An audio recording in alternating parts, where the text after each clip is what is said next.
ত্রিস্তর পঞ্চায়েত নির্বাচনে যেখানে গোটা রাজ্যে সন্ত্রাস করার অভিযোগ উঠেছে, ঠিক সেই জায়গায় উল্টো চিত্র দেখা গেল উদয়পুর কাকড়াবন ব্লক এলাকায়। বৃহস্পতিবার ছিল নমিনেশন জমা দেওয়ার শেষ দিন। শাসক বিরোধী সব রাজনৈতিক দল থেকেই নানান জায়গায় নমিনেশন দিয়েছেন এদিন। গোটা রাজ্যে নমিনেশন দেওয়ার শেষ দিনে বেশ কিছু জায়গায় বিরোধীরা আক্রান্ত হলেও কাকড়াবন এলাকায় নজির সৃষ্টি করলেন স্থানীয় বিজেপি নেতৃত্বরা। এদিন বিরোধীরা যারা নমিনেশন দাখিল করতে এসেছেন তাদের সকলকে গোলাপ ফুল দিয়ে বরণ করে নিলেন শাসক দলের সমর্থকেরা। বিরোধী যারা নমিনেশন দিতে এসেছিলেন তাদের আগে থেকেই সংবর্ধনা দেওয়ার প্রস্তুতি রেখেছিল কাকড়াবন বিজেপি মণ্ডলের সদস্যরা। নির্বাচনকে নির্বাচনের মতো করার উদ্দেশ্যে সুষ্ঠুভাবে সম্পন্ন করার লক্ষ্য নিয়ে এই নতুন উদ্যোগ প্রশংসার যোগ্য বলে মনে করছেন বিরোধীরাও।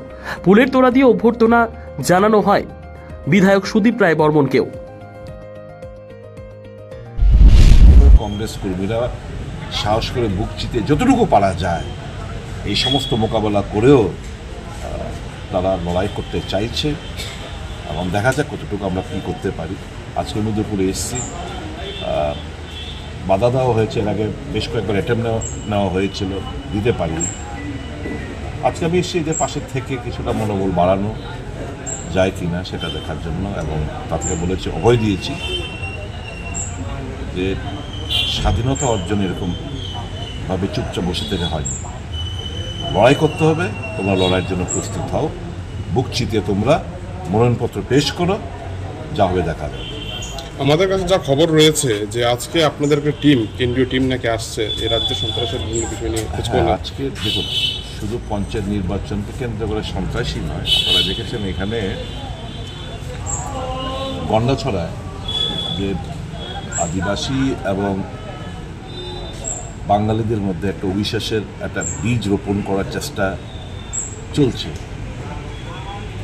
প্রপার ইনভেস্টিগেশন দরকার, প্রপার রিহেবিলিটেশন দরকার, একটা শান্তি সম্প্রীতি ফিরিয়ে আনা দরকার। এই মর্মে আমাদের আজকে একটা টিম আসবে, আজকে এই সমস্ত পর্যালোচনা করে ওনারা কালকে সকালবেলা গন্ডাছড়া পৌঁছবে।